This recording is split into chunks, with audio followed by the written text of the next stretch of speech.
Alhamdulillah, vous l'avez compris mes chers frères et sœurs, nous sommes dans une époque où malheureusement l'ingratitude, la non-reconnaissance nous a gangrénés, s'est propagée à tel point qu'il ne faut plus être étonné. Bon, il y a de quoi être étonné, mais on se comprend.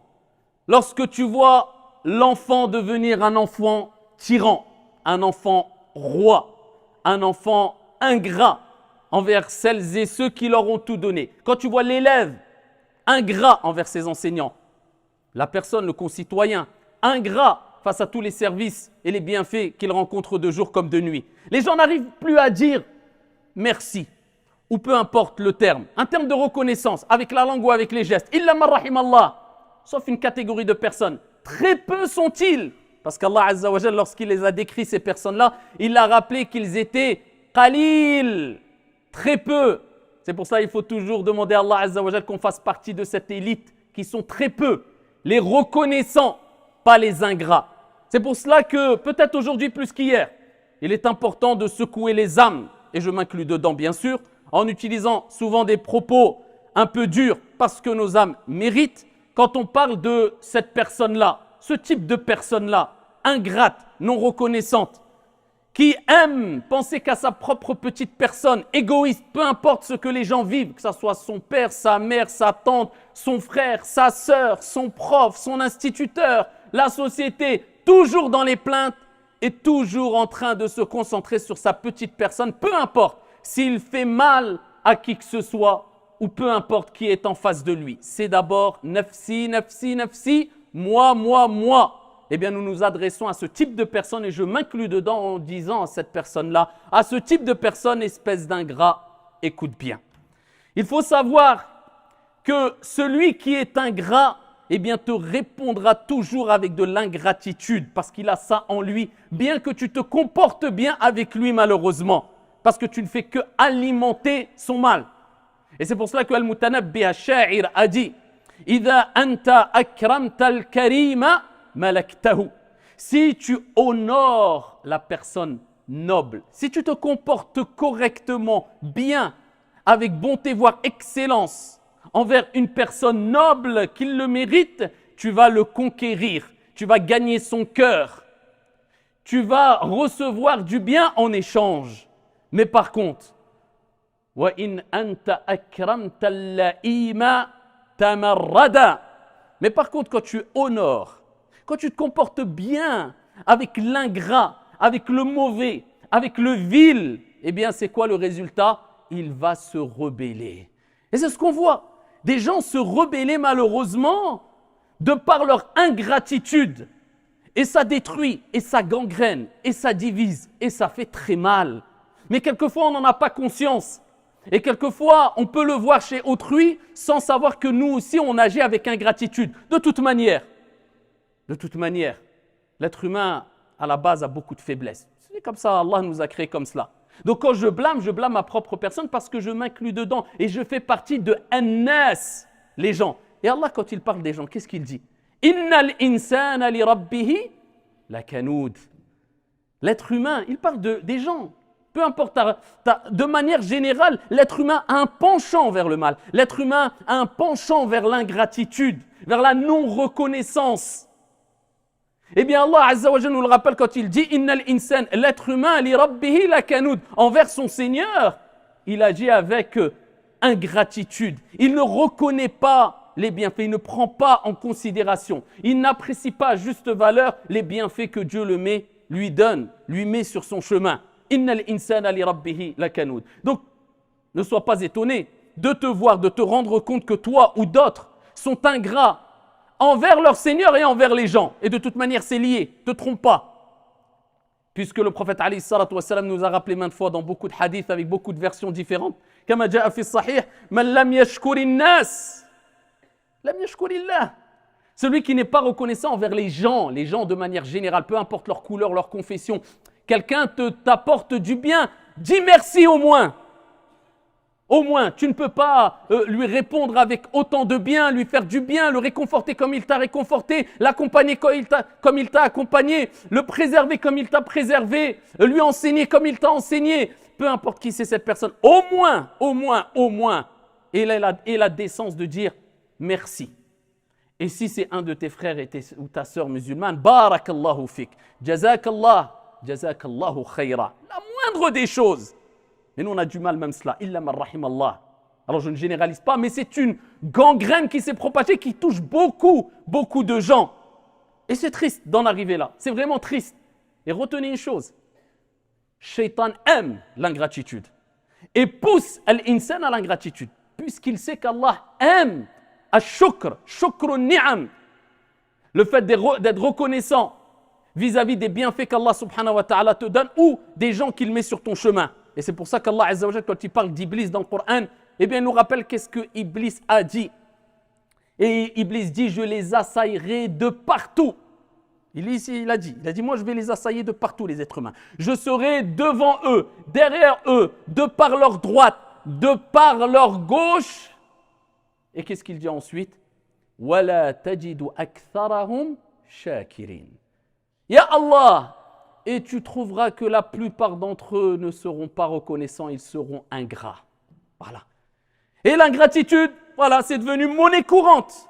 Même envers les personnes qui méritent le plus ta gratitude. J'ai donné quelques exemples en introduction, on peut s'attarder, pas trop longtemps, mais en 2-3 mots. Commençons par les parents, commençons par les enfants. Cette relation qui a été détériorée, entre autres par quoi? Par l'ingratitude. Alors qu'Allah subhanahu wa ta'ala, subhanallah, il lie la gratitude vis-à-vis de Dieu, de lui, à la gratitude vis-à-vis de ton père et de ta mère. Est-ce que tu oserais lever la main quand tu parles de ton Seigneur? Oh, c'est bon. Oh, Dieu, tu dis toujours ça. Est-ce que tu oserais soupirer quand ton Seigneur t'ordonne de faire quelque chose ou t'interdit ou te recommande une chose quand tu lis un verset coranique en disant « Oh, encore ça ?» Est-ce que tu oserais dire « Ouais, mais toi, Dieu, tu ne comprends pas ce que je vis. Oh, toi, tu connais rien. Oh, c'est bon. Oh, mais toi aussi, tu n'es pas parfait. » Tu n'oserais pas. Sauf si tu as atteint un stade.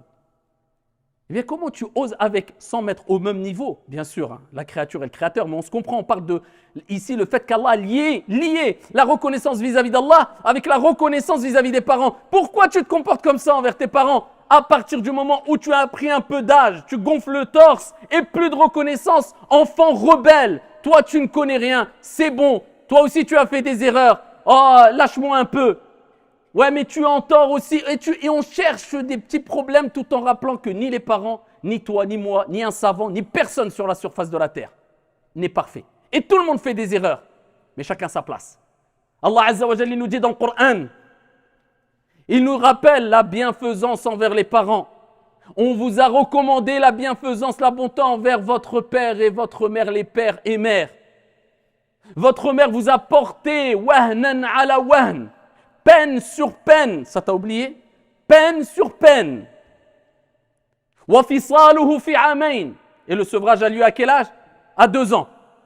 أَنِشْكُرْ لِي وَلِوَالِدَيْ.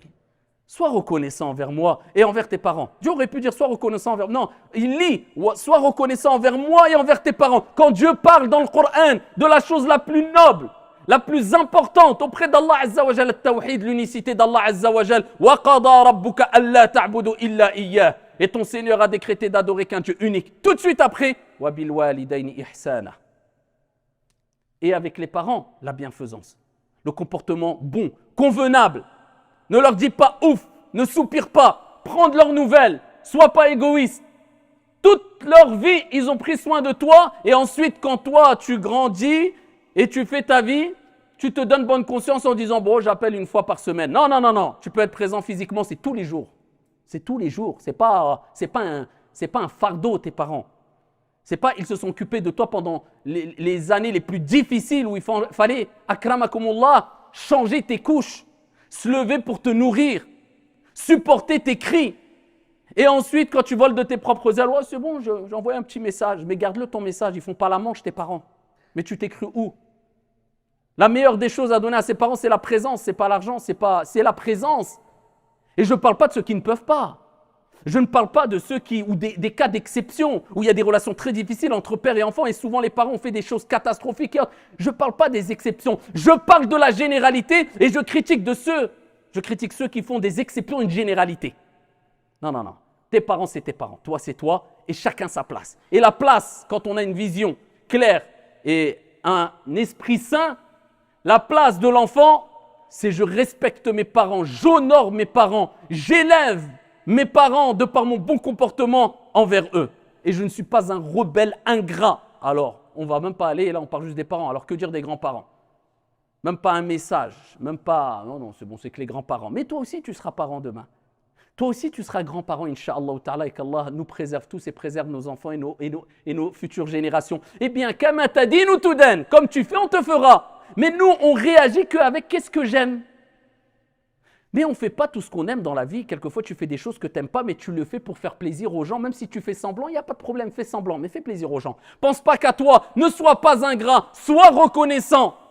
Ça, c'est la ruse du diable. Il veut nous faire tomber dans l'ingratitude. Regardez les élèves envers leurs professeurs, qui leur enseignent les choses de cette vie d'ici-bas, qui leur servira toute leur vie, ainsi que leur religion quand on parle d'enseignants religieux. Et le retour, c'est quoi?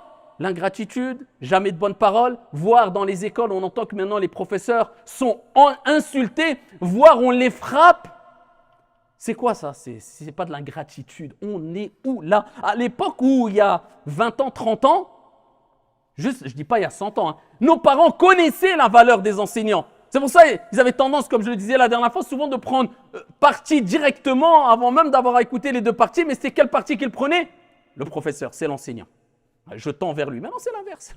Trop protecteur, trop derrière quelquefois derrière nos enfants, on veut trop leur trouver des excuses jusqu'à ce qu'ils grandissent et ils se rebellent. Quand tu donnes trop, quelquefois ça te cause des problèmes. Et quand tu donnes une éducation juste, mais pour leur bien, même s'il y a de la fermeté, mêlée à de l'amour, eh bien c'est là où ils sont reconnaissants. Regardez les anciennes générations, la relation qu'on a avec nos parents, et regardez les nouvelles générations où beaucoup sont vraiment gâtés et on fait tout pour leur faire plaisir. Et souvent, ce sont eux qui sont les plus ingrats, illa man rahimallah. La solution n'est pas dans je fais plaisir et je donne tout ce que la personne veut. Regardez les enfants, c'est la même chose dans les écoles ou même dans les sciences religieuses. Ils voient un shir qui lui a tout appris, akramakumullah, même à faire l'istinja, parce qu'il venait à la mosquée, il ne savait même pas se laver ses parties intimes avant de faire l'odo. Et il a appris le mudaf ilay, il a appris à savoir c'est qui Sibaway, il a suivi 3 cours à je ne sais où. Akhi, taqillah. Voilà, je vous mets en garde contre cela, et il ne te regarde même pas, il t'a appris à te laver tes parties intimes. Un peu de reconnaissance. Allez, vas-y, vole de tes proches, dis que t'es un maintenant, mashallah, alim, moufti, fais ce que tu veux. Mais sois reconnaissant sur le peu qu'on t'a donné. Et ça, c'est même dans le temps, parce que souvent on oublie. Ouais, mais ça, c'était avant. Le prophète, alayhi salatu wassalam, kama ja'a fi sahihayn, à titre d'exemple, comme Aïcha radiyallahu anha wa ardaha nous le rapporte, elle a dit, je n'ai jamais été autant jalouse d'une femme que de Khadija. Elle a été énormément jalouse de Khadija radiyallahu anha wa ardaha. Pourquoi? Parce que ça, c'est dans la nature de l'être humain. La jalousie et tout. Le principal, c'est de ne pas extérioriser cette jalousie à tel point qu'on veut que le bien que ton frère ou ta sœur a disparaisse, ou bien qu'on extériorise cette jalousie par le mal. Mais elle a dit, j'ai été jalouse d'elle. À chaque fois, le prophète, alayhi salatu wassalam, il parlait que de Khadija. Pourtant, Khadija était décédée. Elle était morte. Mais regardez, la gratitude dans le temps, on n'oublie pas. Même après 50 ans, même après 60 ans, n'oublie pas le bienfait qu'on t'a fait. N'oublie pas le bien qu'on t'a apporté. Et elle disait, je n'entendais parler que de Khadija. J'avais l'impression que c'est comme s'il n'y avait qu'elle dans le monde. Et elle dit, Ya Rasulallah, on a l'impression qu'il n'y avait que Khadija. Le prophète, alayhi salatu wassalam, au point où elle dit, le prophète, alayhi salatu wassalam, quand il faisait un sacrifice d'une bête, il prenait des morceaux et il envoyait ces morceaux de viande aux amis de Khadija. Voilà la reconnaissance envers quelqu'un qui t'a apporté du bien et surtout les parents, c'est que même après leur mort, tu gardes une bonne relation avec leurs amis, leurs proches. Ça ne s'arrête pas à la reconnaissance après la mort, même après la mort. Et il dit, alayhi salatu wassalam, Naam, Khadija, kanat wa kanat. Elle était comme ça, elle était comme ceci, comme cela. Donc il rappelle les qualités et il agit en bonté, avec bienfaisance envers elle, même après sa vie, à travers des actions et à travers sa parole ou ses paroles qui montraient sa gratitude. C'est comme cela que doit être le croyant, même dans le temps. Et n'oubliez pas que l'ingratitude provoque la peur, l'angoisse, le manque de tranquillité, la faim, la pauvreté. Et on a plusieurs exemples, et parmi ces exemples, dans le Coran, Allah subhanahu wa ta'ala, il donne comme parabole l'exemple d'une ville. كانت آمنة مطمئنة. Elle était en sécurité. Ils vivaient dans la tranquillité, dans la sérénité. Et leur nourriture leur venait de toutes parts, comme Allah dit dans le Coran. Leur nourriture venait de toutes parts. Mais le problème, ils ont agi avec ingratitude face aux bienfaits d'Allah qui leur a mis sur le chemin. Allah te teste avec les bienfaits. Une personne qui te fait du bien, ton frère qui t'aide, ta sœur qui t'aide. Tout ça, c'est des tests. Allah va voir est-ce que tu vas être reconnaissant après ou pas. Est-ce que tu vas répondre au bien par le bien ou au bien par le mal ou par l'orgueil ou l'égoïsme ou le je ne sais quoi encore. Eh bien, ils ont agi avec ingratitude face aux bienfaits d'Allah subhanahu wa ta'ala. Et Allah subhanahu wa ta'ala a fait qu'ils ont été touchés, comme il dit subhanahu wa ta'ala, par al-jou' et al-khawf, par la pauvreté, par la faim et par la peur. Et cela à cause de ce qu'ils ont accompli. C'est ce que leur main a provoqué. Donc soyez reconnaissants, soyons, je m'inclus dedans encore une fois, reconnaissants vis-à-vis des gens, vis-à-vis de la société. Combien de gens se plaignent de jour comme de nuit, n'importe quelle société, n'importe quel pays dans lequel tu vis, il y aura des défauts, et il y aura des malfaçons, et il y aura des problèmes. Mais sois un minimum reconnaissant et ne parle pas que du mal. Évoque aussi le bien, c'est une preuve de reconnaissance pour pas que Dieu t'interroge en te disant tu te plaignais parce que tu n'avais pas ceci, cela, mais tu avais vu les autres pays où ils mangeaient de l'herbe, où ils mangeaient des animaux parce qu'ils étaient en guerre et ils mouraient de faim. Et ça, tu t'es pas dit à un moment, bon, alhamdoulilah, quand même, nous, ici, chez nous, on a ceci et cela. Allah Azza wa Jalla ne dit-il pas dans le Coran, et il nous rappelle que la gratitude, c'est avant tout envers Dieu. C'est envers les gens aussi, comme on a dit, c'est lié, mais avant tout envers Allah. Et lorsque ton Seigneur proclama, si vous êtes reconnaissant vis-à-vis d'Allah, avant tout vis-à-vis de Dieu, je vous rajouterai de mes bienfaits. Mais si vous êtes ingrat, mon châtiment sera terrible, pour nous rappeler qu'Allah déteste les gens qui sont ingrats. Et l'ingrat envers Allah subhanahu wa ta'ala, c'est pareil, c'est le même profil. Il demande toujours, oh Allah donne-moi, j'ai besoin de ça, j'ai des problèmes, j'ai problème de couple, problème d'argent, problème. Il se plaint aux gens, ses problèmes. Il espère tout d'Allah. C'est bien.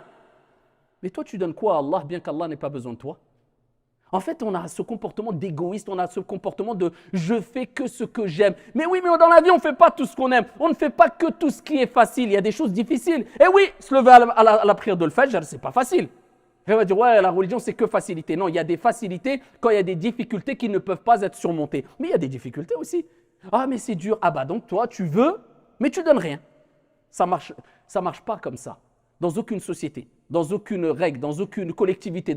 Non, il y a des règles. Tu fais ce que tu aimes et quelquefois ce que tu n'aimes pas. Pour le bien-être de ton âme et de l'intérêt général, etc. Donc voilà, qu'est-ce que tu donnes à Allah? Fais le bilan. Tu as fait tes prières à l'heure, bien qu'Allah n'a pas besoin de toi. Il a des anges qui l'adorent de jour comme de nuit, qui ne se reposent pas, mais il n'a pas besoin de toi, c'est un test. Par amour, par gratitude.